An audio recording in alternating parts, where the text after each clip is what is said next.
अस्सलाम वालेकुम, welcome to Ashfaq Khan Samant YouTube channel. ये जिस जगह मैं खड़ा हूँ, ये जिस जगह के आप मनाज़र देख रहे हैं, ये 6 टरपई अड्डा है।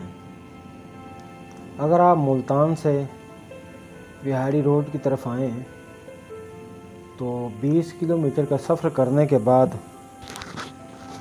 एक अड्डा आता है जिसको 6 टरपई अड्डा कहा जाता है।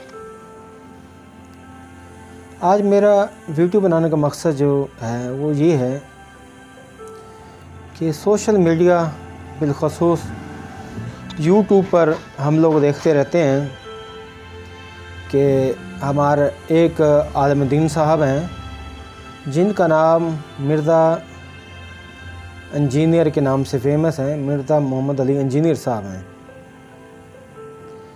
वो अपने मुनफरिद अंदाज़ की वजह से काफ़ी मशहूर हो चुके हैं। उनकी मशहूर होने की वजह सिर्फ ये है कि वो तमाम बुज़ुर्गान दीन जो हैं, अल्लाह के वली, उन सब की धुलाई कर रहे हैं। तो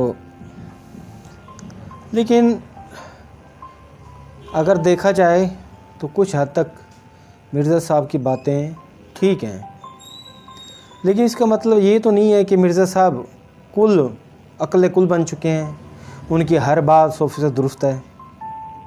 आखिर कोई तो वजह है कि जो इस्लाम बरसगीर में फैला है ये इन्हीं बुज़ुर्गों की बदौलत फैला है, इन्हीं की मेहनत की वजह से है, इन्हीं की ईमानी क़ुव्वत की वजह से फैला है। मैं काफ़ी अर्से से तलाश में था कि कोई ऐसा बुज़ुर्ग मिले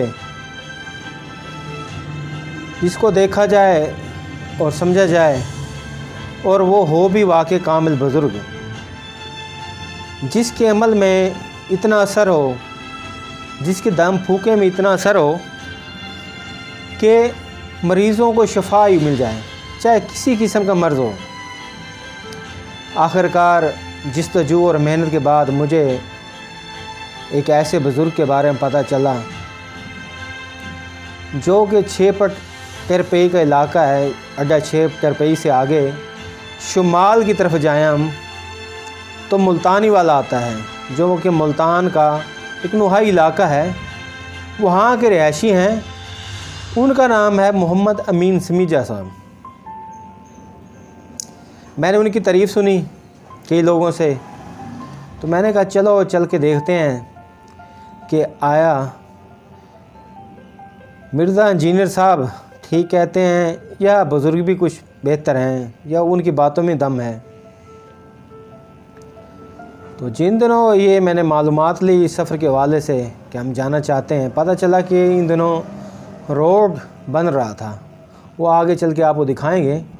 मैंने इस सफ़र को ना काफ़ी तफसील से किया है कैप्चर। उसकी वजह सिर्फ यही है कि ताकि जो लोग इस तरफ जाएं उनको तफसील से किसी पूछने की ज़रूरत ना हो, वो इस वीडियो को देख कर ही रास्ते को समझ जाएं, उनको आसानी हो। अब बात यह है कि मैं क्यों इस चीज़ के बारे में बात कर रहा हूँ कि कई लोग मिले हैं जो मुझे अमीन समीजा साहब के बारे में बताया कि वो उनके दम फूके में शफा है, कि अब तक सैकड़ों नहीं हज़ारों लोग शफा याब हो चुके हैं। कहते हैं रोज़ाना की बुनियाद पर उनके पास सैकड़ों लोग आते हैं जिनको वो दम फूका करते हैं। अब मैंने इनके बारे में कहाँ से सुना, चलें आपको बताते चलता हूँ, क्या आपको पता चलेगा कि बुज़ुर्गों की शख्सियत कैसी होती है। और अगर मिर्ज़ा इंजीनियर साहब इस वीडियो को देखें तो उनको भी दावत दूंगा कि वो आएँ और विज़िट करें, देखें, इन बुज़ुर्ग को समझें, इनका पोस्टमार्टम करें एक लिहाज इल्मी किस्म का, कि आपको पता चलेगा यार जो लोग कुरान आयत का विर्द करते हैं, वजीफ़ा करते हैं, उनकी बातों में, उनके अमल में किस कदर असर आ जाता है। ऐसे तो नहीं कहते कि वली की निगाह में भी असर होता है, कि बड़े लोगों की दुनिया बदल जाती है।